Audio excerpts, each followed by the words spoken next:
Ya, shalom semua, selamat pagi, selamat berjumpa, selamat memasuki minggu yang baru. Nah, hari ini saya mau bicara tentang kebebasan atau kemerdekaan. Coba Anda pergi ke Galatia pasal 5 ayat yang ke-13. Galatia pasal 5 ayat yang ke-13. Hari ini saya bicara tentang tiga tujuan mengapa Tuhan memerdekakan kita. Kenapa Tuhan memerdekakan seseorang? Ada tujuannya. Lihat Galatia 5 ayat 13. Galatia 5 ayat 13. Galatia 5 ayat 13, Alkitab berkata, saudara-saudara, memang kamu telah dipanggil untuk merdeka. Tetapi janganlah kamu mempergunakan kemerdekaan itu sebagai kesempatan untuk kehidupan dalam dosa. Melainkan layanilah seorang akan yang lain oleh kasih. Sampai situ saja. Nah, ada tiga hal yang saya mau angkat soal kemerdekaan di dalam Tuhan. Nomor 1, ayat 13 mulai dengan kalimat, saudara-saudara memang kamu telah dipanggil untuk merdeka. Jadi kata dipanggil itu buat saya penting. Berarti kehidupan yang penuh dengan kebebasan, kehidupan yang penuh dengan kemerdekaan adalah sebuah kehidupan yang sesuai dengan tujuan yang Tuhan mau. Tujuan. Kenapa saya bicara soal tujuan? Sebab ada kata panggilan. Panggilan itu seseorang dipanggil untuk ada pada sebuah tujuan. Ketika kita dipanggil, ada tujuannya. Dalam Wahyu berkata, orang yang menyertai Kristus itu adalah orang yang dipanggil, dipilih, dan yang setia. Jadi panggilan itu selalu menjadi awal panggilan. Tuhan memanggil. Tadi Sam sempat bicara tentang Lukas 15, anak yang terhilang. Menarik ya Bapak Ibu, sangat menarik buat saya. Bahwa ketika domba itu hilang, sang gembala mencari domba yang hilang. Tetapi ketika dirham itu hilang, sang perempuan mencari dirham yang hilang. Tapi yang menarik ketika anak bungsu itu terhilang, keluar dari rumah Bapak, kita tidak menemukan bahwa Bapak mencari anak bungsu. Dia menunggu. Dia menunggu, mungkin istilah saya, dia melambaikan tangan, dia memanggil. Dia memanggil sang anak untuk kembali. Dia memanggil. Jadi buat saya Tuhan itu tidak pernah memaksa. Tuhan itu tidak pernah mengontrol seseorang. Tetapi Tuhan itu mengundang orang itu untuk masuk ke dalam panggilannya, masuk dalam kehendaknya. Makanya disebut dipanggil. Mereka yang menjawab panggilan Tuhan, menurut Wahyu tadi, mereka akan menjadi orang yang dipilih. Dipanggil, dipilih. Dan orang yang dipilih haruslah orang yang kemudian setia. Tetapi kembali lagi pada kata panggilan. Kita harus memahami bahwa ternyata bahwa keselamatan, kemerdekaan yang Tuhan tawarkan dari dosa, itu ternyata selalu punya tujuan, sebab ada kata panggilan. Kita ini seringkali salah memahami tentang kasih Tuhan, tentang kebaikan Tuhan. Kita selalu berpikir bahwa kasih Tuhan itu tak bersyarat. Saya setuju bahwa kasih Tuhan itu tak bersyarat apabila kata syarat itu dimaksudkan sebagai sebuah hal yang harus dipenuhi sebelum kita mendapat sesuatu.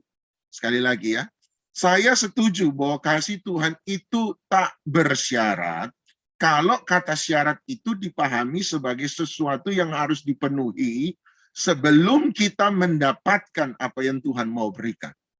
Tetapi saya tidak setuju bahwa apabila kata syarat itu berarti ada hal-hal yang memang harus kita lakukan ketika kita mengalami yang namanya keselamatan. Saya percaya bahwa Tuhan menyelamatkan kita ada syaratnya, ada embel-embelnya. Saya percaya itu. Sebab ketika dia menyelamatkan seseorang, ada tujuan di balik keselamatan yang dia berikan kepada orang tersebut. Kata bersyarat di sana bukan berarti saya harus memenuhi hal-hal tertentu supaya saya baru bisa menerima. Bukan. Saya tidak setuju itu. Saya kalau begitu setuju kasih Tuhan memang tak bersyarat. Tetapi saya juga setuju bahwa setelah Tuhan menyelamatkan, keselamatan pribadi itu hanyalah awal dari sesuatu yang Tuhan mau kerjakan dalam kehidupan kita. Tuhan memberi kebaikannya kepada kita, itu ada maksudnya. Tuhan memberi kebaikannya kepada seseorang, itu ada tujuannya. Ada keinginan. Disitulah saya katakan bahwa kasih Tuhan dalam hal ini menjadi bersyarat. Teman saya selalu bilang begini, kasih Tuhan itu tidak bisa, cintanya Tuhan, kebaikannya Tuhan dalam hidup seseorang, tidak bisa dilihat sebagai kebaikan bos yang baik hati, yang lagi bagi-bagi sembako. Jadi kalau Anda bos gitu ya, Anda kaya, Anda punya uang lebih gitu ya, kemudian Anda mau buat baik. Anda buat baik dengan cara apa? Bagi sembako. Anda bagi sembako.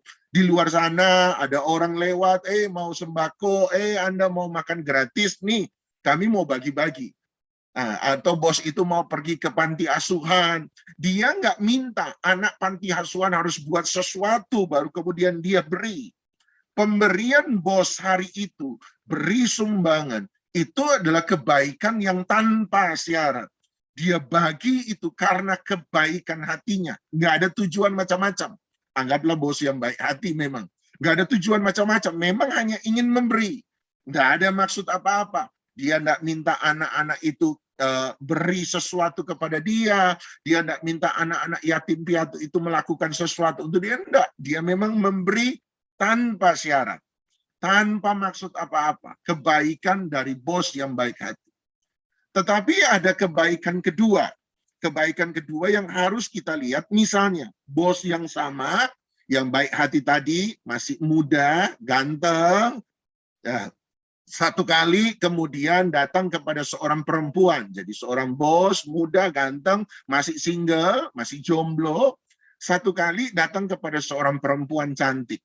Kemudian bos yang ganteng, muda, baik hati, jomblo ini bilang sama sang gadis yang cantik tadi, juga masih single, bilang sama sang gadis single tadi, aku mau ngundang kamu untuk makan malam bersama dengan aku. Hanya kita berdua, itu kebaikan juga. Tetapi kebaikan sang bos yang menawarkan sang gadis untuk makan malam, dinner di sebuah hotel mewah, candlelight dinner, jadi makan pasang lilin, suasana romantis. Itu tidak bisa disamakan dengan kebaikan tadi ketika dia membagi-bagi sembako atau memberi bantuan kepada anak yatim di panti asuhan. Nggak bisa.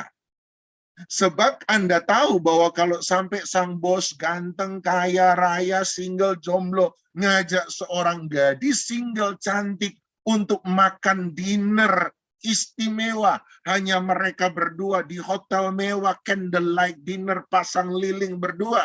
Anda tahu itu bukan kebaikan biasa. Itu kebaikan yang ada tujuannya. Apa tujuannya? Tujuannya bukan kasih makan sama si gadis, bukan sih. Ya, iya kasih makan juga Bapak Ibu. Tetapi tujuannya setelah mereka makan malam bersama, maka kemungkinan besar sang bos muda ganteng jomblo tadi akan bertanya kepada sang gadis, "Do you love me? Do you love me?" Maka sang gadis harus mulai mikir sebelum jawab iya atau tidak. Itu sudah harus mikir. Ini gua kalau ditembak, sang bos berkata, "Do you love me?" Kemudian Anda jawab, "No, I don't love you." Wah, saya nggak cinta kamu. Siap-siap selesai makan malam dinner, pulang jalan kaki, saudara. Pergi dijemput, pulang kalau Anda jawab tidak, pulang bisa jalan kaki. Atau sang bos ya baik hati antar Anda pulang tapi rodok mangkel. Udah tahu gua ngajak makan dinner romantis, lu terima, gua nyatakan cinta, lu tolak. Wah, itu dianggap sang bos tidak tahu aturan. Nah, Tuhan seringkali tidak melakukan kebaikan yang pertama kepada kita. Kebaikan Tuhan yang pertama kepada kita, itu dia tidak lakukan. Yang dia lakukan menurut saya adalah kebaikan yang kedua. Kebaikan yang dia buat kepada kita sebenarnya adalah undangan kepada setiap Anda dan saya untuk menikah dengan dia.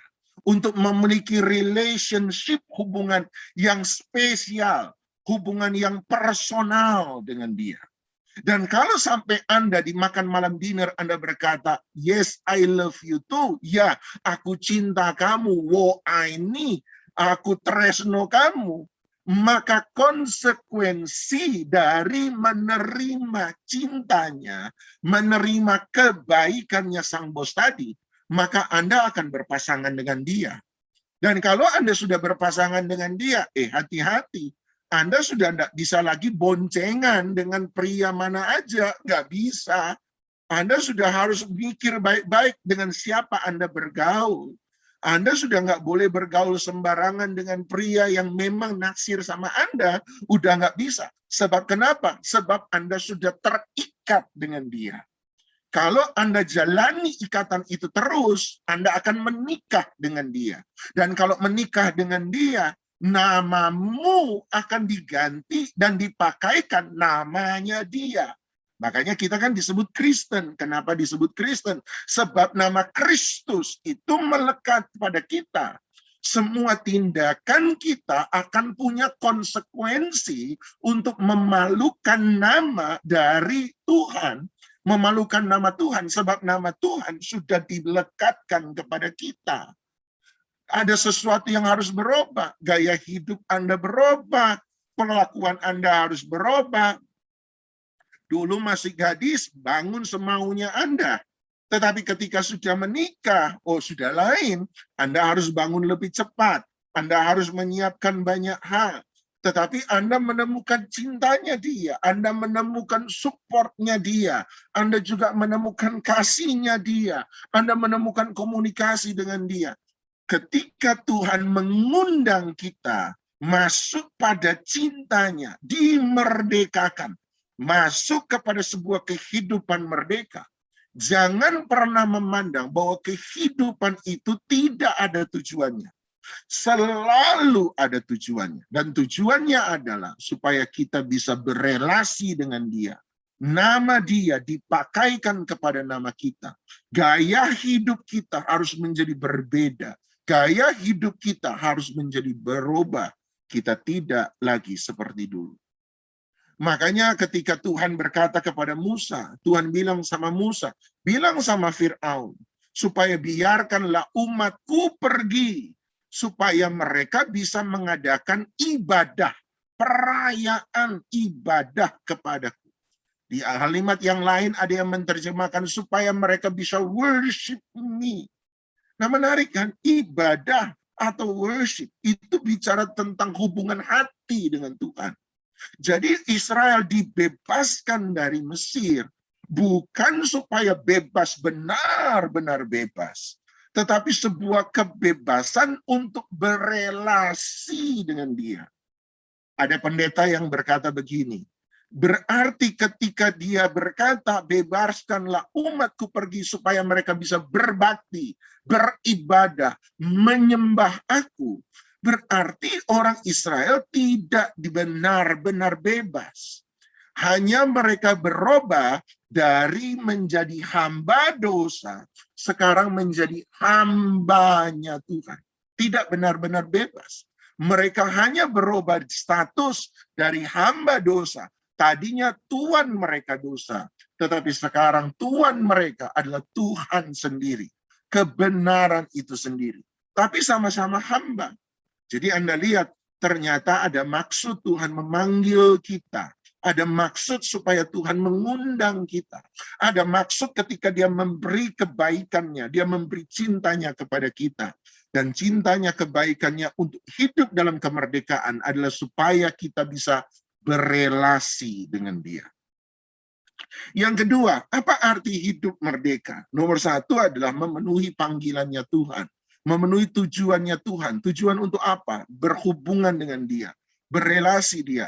Berbakti, beribadah, untuk worship, untuk menyembah. Di mana kita dipanggil untuk menerima kebaikan Tuhan. Tetapi bukan kebaikan tanpa tujuan. Bukan kebaikan tanpa syarat. Tetapi sebuah cinta demi sebuah tujuan. Berelasi dengan dia. Tapi yang kedua, Alkitab berkata begini. Galatia 5:13, tetapi janganlah kamu mempergunakan kemerdekaan itu sebagai kesempatan untuk kehidupan dalam dosa. Nah, ternyata kemerdekaan yang salah satu kemerdekaan yang Tuhan berikan kepada kita adalah kemerdekaan untuk tidak hidup di dalam dosa.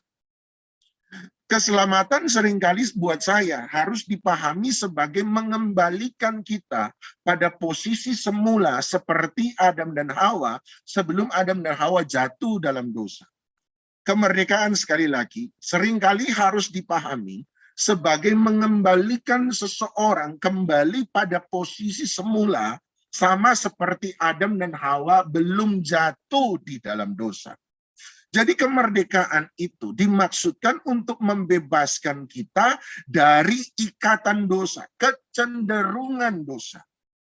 Ketika manusia ada di dalam dosa, manusia itu punya kecenderungan untuk melakukan apa yang jahat, apa yang salah. Paulus pernah katakan ayat terkenal, mungkin Anda pernah dengar, pernah tahu, Paulus berkata begini, bukan apa yang ku kehendaki yang baik itu yang kulakukan, tapi justru apa yang tidak ku kehendaki yang tidak baik itu yang ku lakukan. Ketika seseorang hidup dalam dosa, sekalipun dia mau buat yang baik, sekalipun dia mau buat yang benar, selama dosa itu ada di dalam hidup Anda dan saya, maka sekalipun kita mau sesuatu yang baik, tetapi kita cenderung melakukan sesuatu yang tidak baik justru. Kita akan cenderung melakukan sesuatu yang jahat. Itulah yang disebut dalam Kejadian 6 ayat 1, kalau saya tidak salah, di mana Tuhan berkata bahwa hati manusia cenderung untuk melakukan dosa. Yatsar. Yatsar itu kecenderungan. Anda nggak mau itu, tapi nggak tahu kenapa di dalam hati saya didorong, saya dipaksa, saya seperti dikondisikan untuk melakukan sesuatu yang tidak baik, yang saya tidak mau. Saya mau hidup benar, tetapi selama masih ada dosa dalam hidup Anda dan saya, walaupun Anda kepingin hidup benar, tetapi justru bukan apa yang Anda kehendaki yang Anda perbuat, tetapi justru sebaliknya apa yang Anda tidak kehendaki itu yang Anda kerjakan. Itulah bahaya ikatan dosa. Kematian Kristus melepaskan kita dari kecenderungan itu. Kematian Kristus, kebangkitan Kristus melepaskan kita dari kecenderungan dosa itu supaya kita ini netral. Kembali pada titik nol. Kita tidak lagi minus, tidak lagi ada pada kecenderungan dosa, tapi benar-benar netral, nol, di mana kita bisa memilih sekarang untuk melakukan sesuatu yang Tuhan kehendaki, sesuatu yang benar, sama seperti Adam dan Hawa sebelum jatuh dalam dosa. Satu kali ada yang tanya sama saya, tapi Pak, kalau cuma dikembalikan seperti Adam dan Hawa sebelum jatuh dalam dosa, ya Adam dan Hawa tetap jatuh dalam dosa, apa jaminannya bahwa saya sekarang tidak akan jatuh dalam dosa? Nah, jaminannya menurut Efesus adalah Roh Kudus yang dia taruh di dalam kehidupan kita. Selama kita menundukkan diri kita, mau mendengarkan petunjuk, arahan, nasihat, dan direction daripada Roh Kudus, maka Anda dan saya akan selalu memilih sesuatu yang benar. Tuhan Yesus mati dan bangkit bagi Anda dan saya, supaya kita tidak perlu lagi terikat di dalam dosa. Tidak perlu terikat dalam dosa. Seringkali saya pernah berkata pada Anda, saya pernah bilang kan, seringkali kita walaupun mau yang benar, tetapi selama sistem lingkungan di mana kita hidup itu selalu salah, maka kemungkinan besar kita akan tetap melakukan sesuatu yang salah. Itu sebabnya Roh Kudus diberikan kepada kita supaya kita punya kemampuan untuk menolak apa yang salah. Nah, saya satu kali pernah juga bertanya pada orang begini, kenapa firman Tuhan itu berkuasa? Dan ada orang bertanya, ya firman Tuhan berkuasa? Mereka jawab, sebab firman Tuhan memang berkuasa, Pak. Saya berkata, ya saya setuju sih jawaban itu, tetapi jawaban itu tidak menjawab apa-apa. Ditanya kenapa firman Tuhan berkuasa, jawabannya sebab firman Tuhan memang berkuasa. Jawaban saya adalah mengapa firman Tuhan berkuasa. Jawaban saya adalah sebab bersamaan dengan firman yang dia ucapkan, Dia selalu memberikan Roh Kudus-Nya untuk memampukan kita untuk melakukan firman yang Dia perintahkan. Sekali lagi ya, menurut saya mengapa firman Tuhan itu berkuasa? Ya, sebab firman Tuhan memang berkuasa. Amin. Tetapi sekali lagi jawaban itu tidak menjawab apa-apa. Buat saya firman Tuhan berkuasa sebab bersamaan dengan firman-Nya selalu Dia memberikan Roh Kudus-Nya yang memampukan kita untuk melakukan setiap firman yang Dia perintahkan. Itulah yang membuat firman Tuhan berkuasa. Sebab bersamaan dengan firman selalu ada Roh Kudus. Kalau firman itu perkataan, maka perkataan yang keluar dari mulut Anda hanyalah hasil dari olahan nafas dalam hidup Anda. Setuju ya? Perkataan yang keluar dari mulut kita itu adalah hasil dari pengolahan nafas yang ada pada tenggorokan kita, ada pada pita suara kita. Itu itu pengolahan nafas yang keluar dari mulut kita. Dan bukankah perkataan itu diandaikan sebagai firman, tetapi nafas itu diandaikan sebagai Roh Kudus, disimbolkan Roh Kudus dalam Alkitab. Berarti selalu bersamaan dengan kata-kata, bersamaan dengan firman, selalu ada nafas, ada nefes Allah, dari nafas Allah, hembusan Allah, ada Roh Kudus yang keluar bersamaan dengan kata-kata yang Dia ucapkan. Itulah yang membuat firman Tuhan berkuasa. Jadi buat saya sederhana. Seringkali firman Tuhan itu sesuatu yang mustahil untuk dilakukan. Seringkali ketika Tuhan berfirman pada kita, dan kalau kita berpikir secara logika apa yang Tuhan perintahkan untuk kita lakukan, itu sesuatu yang mustahil. Contoh, Tuhan Yesus pernah berkata pada murid-muridnya, sembuhkan orang sakit. Ini bukan dokter, ini nelayan. Dan bukan cuma dokter pun mampu untuk mengobati orang sakit. Dokter tidak mampu menyembuhkan orang sakit. Tolong dicatat baik-baik. Dokter hanya bisa mengobati orang sakit. Tetapi kesembuhan tidak pernah datang dari dokter. Kita percaya bahwa kesembuhan yang sejati hanya datang dari Tuhan. Ada satu dokter pernah bilang begini, dokter beri obat sebenarnya bukan untuk menyembuhkan. Dokter beri obat supaya tubuh punya kesempatan untuk memulihkan dirinya sendiri. Dokter berkata bahwa yang memulihkan, menyembuhkan tubuh sebenarnya adalah tubuh itu sendiri. Obat hanya ada untuk membantu tubuh supaya tubuh bisa memulihkan dirinya sendiri. Wow, saya bilang kalau ini benar luar biasa. Berarti dokter hanya punya kemampuan untuk mengobati, tetapi memberi obat, tetapi dokter tidak punya kemampuan untuk menyembuhkan. Kalau begitu, kenapa Tuhan suruh murid-muridnya untuk menyembuhkan orang sakit? Itu sesuatu yang mustahil. Supaya Anda makin yakin, selesai dia berkata sembuhkan orang sakit, dia berkata bersihkan, tahirkan orang kusta. Untuk membuat Anda yakin, dia kemudian berkata bangkitkan orang mati. Nah, nggak mungkin tuh Bapak Ibu kita membangkitkan orang mati. Tetapi ketika dia memberi perintah itu, bersamaan dengan perintah itu, ada Roh Kudus di dalam kita yang akan membuat kita mampu melakukan apa yang Tuhan perintahkan untuk kita lakukan. Makanya kehidupan kekristenan adalah kehidupan yang bergantung sepenuhnya kepada Kristus di dalam Roh Kudus. Kehidupan kekristenan itu sebabnya kehidupan kekristenan adalah kehidupan yang bergantung sepenuhnya. Kalau Anda bilang ikut Yesus, kemudian Anda petantang-petenteng semua merasa bisa, Anda bukan pengikut Kristus sejati. Pengikut Kristus sejati justru adalah orang yang selalu belajar menggantungkan kehidupannya kepada Dia, sebab Alkitab berkata bukan kuat, bukan gagah, tapi semua karena Roh Tuhan semata-mata. Hanya karena Dialah kita mampu. Oleh sebab itu yang kedua adalah hidup kemerdekaan di dalam Tuhan adalah hidup di mana kita tidak perlu lagi hidup dalam dosa. Kenapa? Sebab saya punya Roh Kudus yang memampukan saya untuk menolak setiap godaan dosa. Itu sebabnya kehidupan kemerdekaan dalam Tuhan adalah kehidupan yang justru kontradiksi terdengar. Tetapi justru ini benar. saya merdeka, tetapi di sisi yang lain saya merdeka sebab saya bergantung sepenuhnya kepada Dia. Yang ketiga dan yang terakhir, hidup kemerdekaan adalah hidup memenuhi panggilan dan tujuan Tuhan dalam hidup kita. Nomor dua, hidup kemerdekaan adalah hidup yang bisa lepas dari dosa, di mana kita bergantung sepenuhnya kepada Roh Kudus yang ditaruh di dalam kehidupan kita. Yang ketiga, hidup kemerdekaan di dalam Kristus adalah hidup yang melayani oleh karena kasih.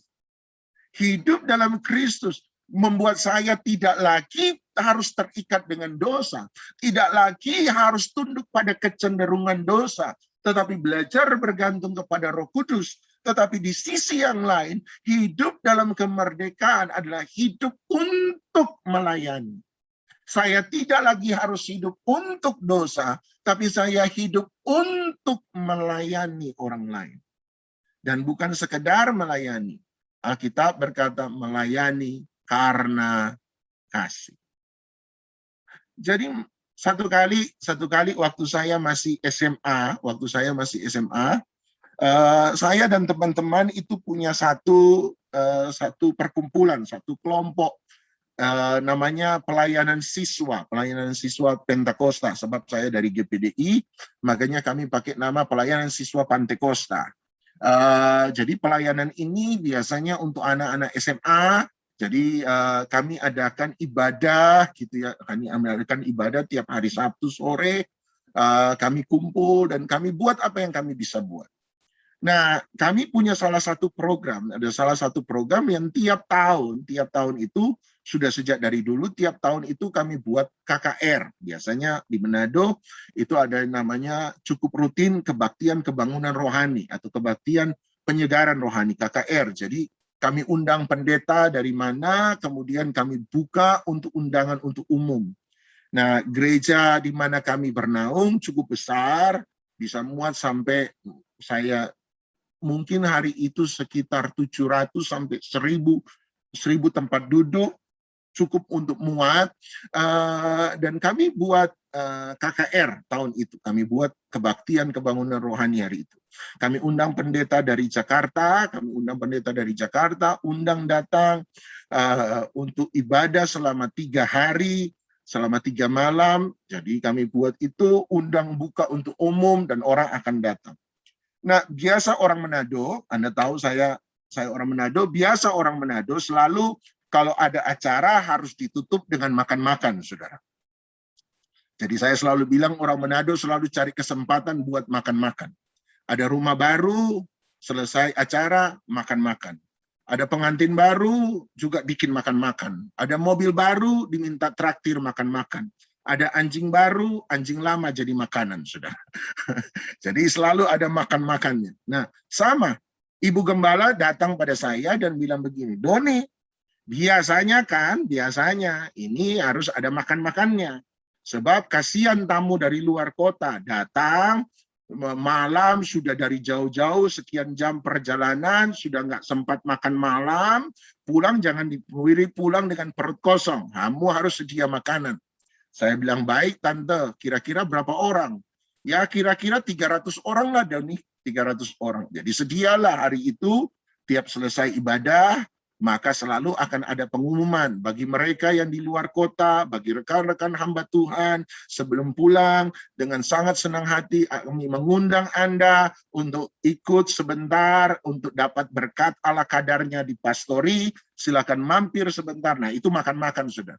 300 orang. Berarti setiap kali selesai ibadah malam, bersih-bersih semua, harus ada 300 piring yang dicuci, ada 300 sendok yang harus dicuci, 300 garpu yang harus dicuci, 300 gelas yang harus dicuci, belum piring-piring isi makanan, belum belanga, belum panci, harus dicuci semua.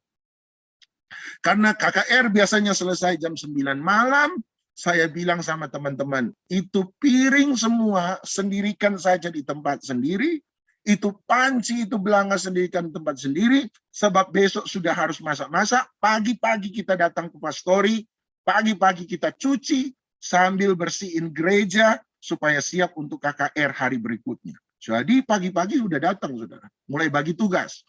Ada yang bersihin gereja, ada yang ngepel, ada nyapu, ada yang bersihin kursi, ada sebagian yang masak, ada sebagian yang akan nyuci-nyuci.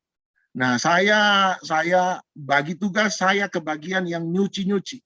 Bersamaan dengan 3 orang teman saya, kita harus bagi, jadi 4 orang harus bagi 300 piring, 300 sendok, 300 garpu, 300 gelas, belum piring isi makanan, belanga, panci, 4 orang ini harus nyuci.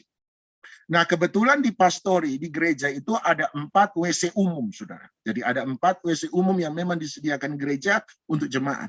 Saya bilang, karena tempat dapur lagi penuh, lagi ada yang nyuci juga, mari kita nyuci ini piring yang banyak, kita nyuci di WC. Ada 4 pintu, ada 4 WC pas, 4 orang. 1 orang pilih 1, kita nyuci di dalam sana. Dan sebagai ketua, saya yang milih pertama. Saya milih pertama. Oh Tuhan, dapat jackpot saya, saudara. Waktu saya buka itu pintu WC, ada emas mengambang di situ. Semalaman itu emas di situ ternyata. Itu bau, oh haleluya. Wah, saya bilang, Tuhan luar biasa. Saya pilih pintu ketiga, saya buka, ada emas mengambang. Oh Yesus, luar biasa. Akhirnya bersih-bersih, saya masuk di situ, saya cuci. Nah, sambil cuci saya nangis, saudara. Saya nangis. Jujur hari itu saya nangis. Saya bilang, Tuhan, saya dari keluarga miskin-miskin amat. Orang tua Tuhan berkati, puji Tuhan cukup. Sehingga fasilitas di rumah cukup ada hari itu. Saya bilang fasilitas di rumah cukup ada. Paling tidak masih ada pembantu 1 di rumah. Jadi sudah kebiasaan habis makan taruh piring di tempat cucian, ada yang nyuci sendiri, saudara.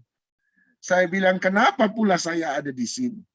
Melayani Tuhan, saya berharap saya bisa dapat sesuatu yang baik. Melayani Tuhan malah nyuci piring. Setelah nyuci piring harus ikut ngepel, angkat bangku. Setiap hari Sabtu ibadah kami, sebelum yang lain datang, saya sudah harus datang lebih dulu, bersihin. Seringkali tempat yang kami pakai selama seminggu tidak dipakai, sudah berdebu selama seminggu. Saya harus pel, saya harus cuci, saya harus lap semua bangku. Saya nangis sama Tuhan. Hari itu, entah mungkin gara-gara jackpot itu saya nangis sama Tuhan. Saya bilang, Tuhan, kenapa saya di sini? Saya pikir bahwa Tuhan akan pakai saya untuk sesuatu yang besar. Tapi ternyata hari ini saya temukan saya harus nyuci piring sekian banyak. Tangan jadi kasar, harus buat ini dan itu. Sudah buat acara untuk orang banyak. Kalau tekor, saya harus tekor, harus tambah uang sendiri. Nggak mudah. Kenapa saya ada di sini? Sambil nyuci, saudara, sambil nangis, air mata mau menangis. Oh, haleluya, haleluya. Tapi tiba-tiba ada satu suara di hati saya yang sampai hari ini saya pegang. Dan satu suara itu mengajarkan saya hal yang paling sederhana, tapi buat saya hal yang paling membebaskan dalam seluruh hidup saya dalam melayani Tuhan. Dan kalimat suara itu pada saya, di dalam hati saya percaya itu Roh Kudus. Dan kalimat itu berkata, Doni, jangan pernah melayani aku, Tuhan, untuk karena apa yang aku akan beri untuk engkau. Tapi layanilah aku Tuhan untuk apa yang telah aku perbuat bagi engkau. Suara itu sederhana, cuma bilang, Doni, jangan pernah melayani Tuhan untuk sesuatu yang Tuhan akan berikan. Layani Tuhan untuk sesuatu akan apa yang Tuhan telah lakukan, telah berikan dalam hidupmu. Dan hari itu entah bagaimana, saya seperti di bawah flashback hari itu. Mengingat bagaimana usia 9 tahun saya pernah cerita pada Anda. Ketika saya mengalami usus buntu pecah 3 hari. Dokter sudah angkat tangan. Tuhan tolong saya. Flashback membuat saya teringat waktu saya usia belum sampai 5 tahun. Saya 5 tahun sekian. Saya pernah tabrak truk yang lagi jalan. Bukan truk tabrak saya, saudara. Saya yang tabrak truk. Jadi truk lewat, saya tabrak. Jadi bekas penyoknya itu ada di pintu mobil truk. Saya terlempar dari tengah jalan sampai pinggir jalan. Tangan sebelah kiri saya itu sendinya lepas, jadi ngalami patah, sendi juga lepas. Sampai hari ini tangan kiri saya ini ada tulang yang seperti nonjol ke belakang, sebab itu bekas dulu saya nabrak truk. Saya nyebrang jalan nggak lihat kiri kanan, ngejar kakak saya yang sudah nyebrang duluan, dia suruh saya tunggu dia di seberang, dia mau pergi sebentar, saya nggak mau ditinggal sendiri, saya ikut nyebrang sama dia. Dia nyebrang hati-hati, saya nyebrang nggak hati-hati. Anak usia 5 tahun, sambil nangis, kakak saya waktu nyebrang, saya ngikuti, truk lewat, saya tabrak, saudara. Jadi yang sopir truk sampai kaget, sampai takut setengah mati. Apalagi sopir truknya ternyata pegawai papa saya. Jadi rasa bersalahnya besar. Jadi hari itu saya diingatkan bagaimana Tuhan tolong saya. Saya itu seperti terlempar dari tengah jalan, dibawa sampai di pinggir jalan. Bisa dalam keadaan selamat. Buat saya itu luar biasa. Dan setiap hal yang terjadi dalam hidup saya itu seperti di flashback. Kebaikan Tuhan demi kebaikan Tuhan, demi kebaikan Tuhan. Hari itu adalah hari sambil nyuci piring di WC umum gereja. Jackpotnya sudah saya cuci. Tapi hari itu saya ambil keputusan. Saya melayani Tuhan. Bukan karena apa yang Tuhan akan perbuat bagi saya. Tapi saya melayani Tuhan. Karena semua kebaikan yang telah Tuhan perbuat kepada saya. Hidup merdeka. Dan hari itu saya pikir termasuk hari yang memerdekakan saya. Dalam melayani Tuhan. Hari yang membuat saya menjalani setiap pelayanan dengan hati yang sukacita. Sebab saya belajar melayani dengan ucapan syukur dan bukan karena apa yang Tuhan akan lakukan. Apa yang Tuhan akan beri. Tetapi saya belajar melayani Tuhan karena apa yang Tuhan sudah perbuat bagi saya. Saya berdoa kita hidup dalam kehidupan yang penuh dengan kemerdekaan. Kehidupan di mana kita bisa berelasi dengan Tuhan. Kehidupan di mana kita bisa bergantung sepenuhnya kepada Dia. Dan kehidupan di mana kita bisa melayani orang lain. Sebab Tuhan sudah lebih dulu baik bagi kita. Layanilah seorang yang lain. Bukan dengan ambisi. Bukan dengan kepentingan pribadi. Bukan demi reputasi. Bukan demi berapa banyak like dan subscribe yang kita bisa dapatkan. Tapi demi satu hal. Sebagai satu tanda ucapan syukur. Sebab Tuhan sudah lebih dulu mengasihi kita.